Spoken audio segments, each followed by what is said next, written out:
हनुमान जी ने जब उखाड़ना चाहा रामेश्वरम ज्योतिर्लिंग तो टूट गया अभिमान।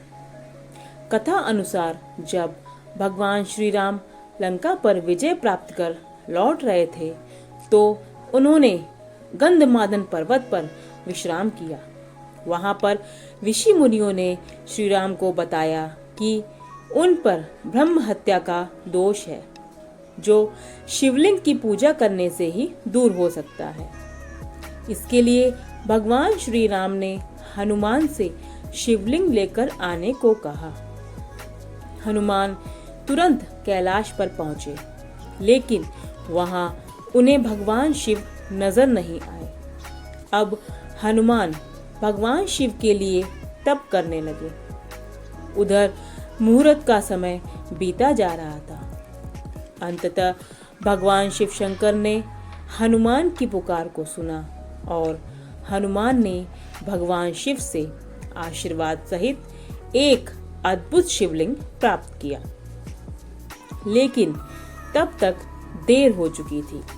मुहूर्त निकल जाने के भय से माता सीता ने बालू से ही विधिवत रूप से शिवलिंग का निर्माण कर श्री राम को सौंप दिया, जिसे उन्होंने मुहूर्त के समय स्थापित किया।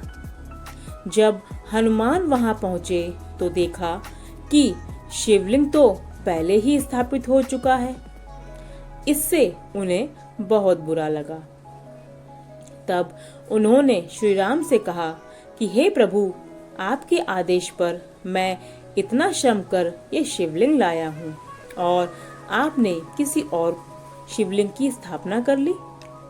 ये शिवलिंग तो केवल बालू का बना है, इसी कारण ये अधिक समय तक नहीं टिक पाएगा, जबकि मैं पाषाण से बना शिवलिंग लेकर आया हूँ।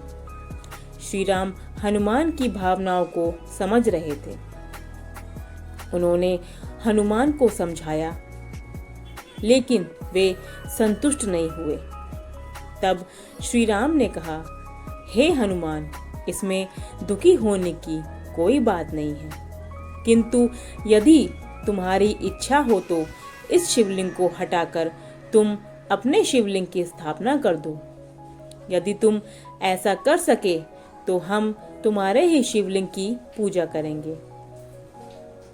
यह सुनकर हनुमान जी ने सोचा कि उनके एक प्रहार से तो पर्वत भी टूटकर गिर जाते हैं, फिर ये रेत से बना शिवलिंग तो यूं ही हट जाएगा। इसी अहंकार की भावना से हनुमान उस शिवलिंग को हटाने का प्रयास करने लगे, किंतु आश्चर्य कि लाख प्रयासों के बाद भी हनुमान ऐसा न कर सके और अंततः मूर्छित होकर गंधमादन पर्वत पर जा गिरे। होश में आने पर उन्हें अपनी गलती का एहसास हुआ तो श्री राम ने हनुमान द्वारा लाए शिवलिंग को भी नजदीक ही स्थापित किया और उसका नाम हनुमदीश्वर रखा। शिवलिंग स्थापित करने के बाद श्री राम ने कहा, मेरे द्वारा स्थापित किए गए ज्योतिर्लिंग की पूजा करने से पहले तुम्हारे द्वारा स्थापित किए गए शिवलिंग की पूजा करना आवश्यक होगा। जो ऐसा नहीं करेगा उसे महादेव के दर्शन का फल प्राप्त नहीं होगा। उसी समय से काले पाषाण से निर्मित हनुमदीश्वर महादेव का सबसे पहले दर्शन किया जाता है और उसके बाद रामेश्वरम का दर्शन करते हैं। जय श्री राम। अगर आपको हमारा चैनल पसंद आया तो प्लीज़ हमारे चैनल को सब्सक्राइब कीजिए। धन्यवाद।